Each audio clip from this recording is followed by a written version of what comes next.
Aujourd'hui, j'ai fait une erreur en offrant un café à mon collègue. Je travaille donc dans un bureau avec Betty. Betty est une femme d'un certain âge, probablement entre le milieu et la fin de la soixantaine. Elle n'a pas de voiture et a des difficultés financières en ce moment, c'est pourquoi je l'emmène généralement au travail. Nous aimons toutes les deux le café, elle remplit sa tasse de voyage de 12 onces au moins 2 fois par jour pendant le travail avec juste un peu de crème et de sucre, je fais à peu près la même chose, sauf que je ne remplis ma tasse qu'une seule fois.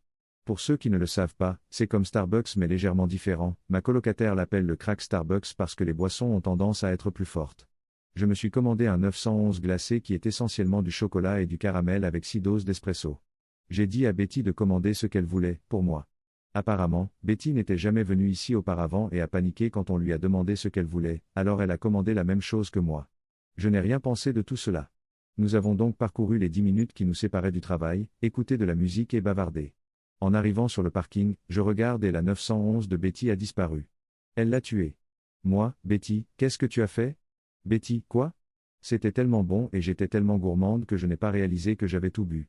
Moi, c'était 6 doses d'espresso que tu viens de boire. Betty, quoi? Ça n'a même pas le goût du café. Pourquoi as-tu commandé ça? Je reçois des 911 à chaque fois que je vais chez Dutch Bros, c'est-à-dire environ 2 fois par mois. Moi, j'en bois tout le temps. Pourquoi l'as-tu commandé? Betty, parce que c'est ce que tu as. Elle se calme, nous nous mettons au travail, 30 minutes plus tard elle commence à se plaindre de douleurs à la poitrine et est renvoyée chez elle. Je pensais avoir tué cette femme.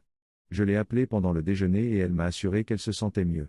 Je lui ai parlé après le travail et elle m'a dit qu'elle pensait que c'était principalement dû au fait qu'elle était déjà stressée et que l'espresso n'avait fait qu'empirer les choses.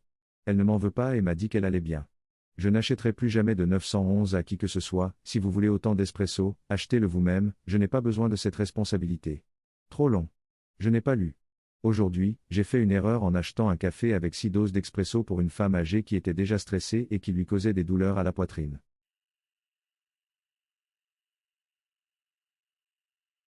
Aujourd'hui, j'ai fait une erreur en pleurant lors d'un rendez-vous avec une fille au piano qui jouait une chanson triste d'anime. Nous étions dans un café où il y avait un piano sur pied, ouvert à tous.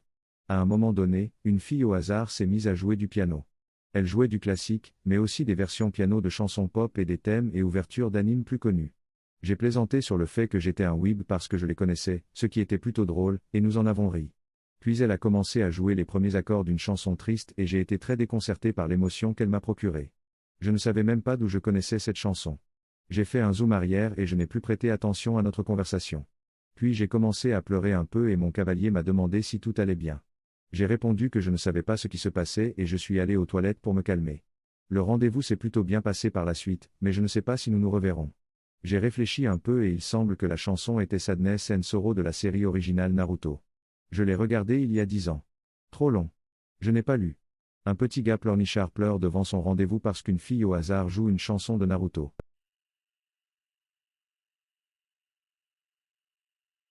Aujourd'hui, j'ai fait une erreur en rendant visite à mon ex. Mon ex, femme de 20 ans, homme de 21 ans, a eu sa première séance de thérapie aujourd'hui et malgré le fait que nous ayons rompu il y a quelques semaines, je voulais le soutenir, car je savais qu'il était nerveux à ce sujet. J'ai fait l'erreur de 1. Le voir 2. De le voir alors que je savais que je n'en avais pas fini avec lui. Une chose en entraînant une autre, nous avons fini par coucher ensemble. Nous n'avions jamais fait de pénétration auparavant, c'était donc techniquement ma première vraie fois. C'était stupide, je sais. C'est juste qu'il était mon premier petit ami, mon premier tout, et il me manquait beaucoup ce matin-là. J'aurais dû être forte, mais je ne l'étais pas. Il a gardé sa chemise pendant la séance, disant qu'il détestait son corps, ce qui n'est pas surprenant, il se déteste beaucoup ces derniers temps. Cependant, après l'avoir fait, il admet que la vraie raison pour laquelle il l'a gardé est qu'il a des suçons et qu'il ne voulait pas me contrarier. J'étais d'accord pour le faire, sans engagement, mais le fait qu'il voit déjà d'autres filles m'a anéanti. Pourquoi est-ce que je continue à m'infliger ça? Pourquoi je le laisse me marcher sur les pieds? Pourquoi cela ne me semble-t-il pas cruel sur le moment quand cela vient de lui? Il a tous les signaux d'alarme dont on m'a prévenu, mais il est tellement sensible et attachant que cela me fait penser que c'est lui qui fait ce qu'il faut. Je suis dans une situation assez difficile en ce moment. Trop long. N'a pas lu. J'ai couché avec mon ex et j'ai découvert après qu'il avait déjà des filles qu'il voyait.